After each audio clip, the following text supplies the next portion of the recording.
Значи, щом има толкова хора, които са готови да дадат сърцето си за България, аз съм сигурен, че ние ще успеем. Благодаря ви на всички, обичам ви!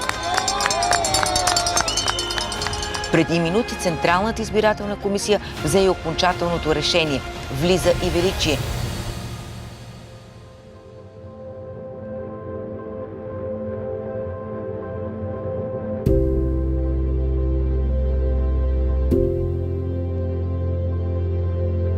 Заклевам се в името на Република България Заклевам се в името на Република България да спазвам Конституцията и законите на страната да спазвам Конституцията и законите на страната и във всичките си действия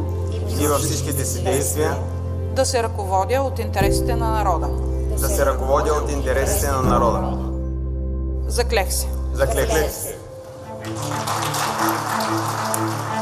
Заявяваме своята непоколебима решителност да продължим да бъдем изразител на проблемите, очакванията и волята на всеки гражданин на тази държава. Особено внимание ние, народните представители от политическата група на Величие, ще отделяме както на опазването на околната среда, така и на политиките в образованието, енергетиката, земеделието, здравеопазването, младежта, спорта, дори има културата и други.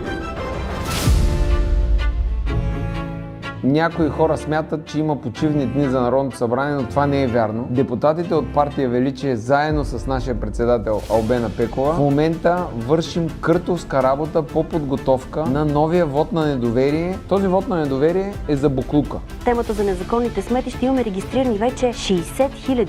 В момента се намираме в Орландовци. Тук имаме брутално незаконно сметище. За Пловдив на партия Величие. Почваме с първите сметища. Партия Величие за област Варна. До момента сме подали 355 сигнала за незаконни сметища. Между Левски и Козар Белене това е едно брутално сметище. Област Пазарджик, община Панагюрище. И сме тук по сигнал да снемем биометрично сметище. Намираме се на едно незаконно сметище в землището на село Копринка. Ще видите на кадрите как община Казанлък изхвърля тук на това място боклуци.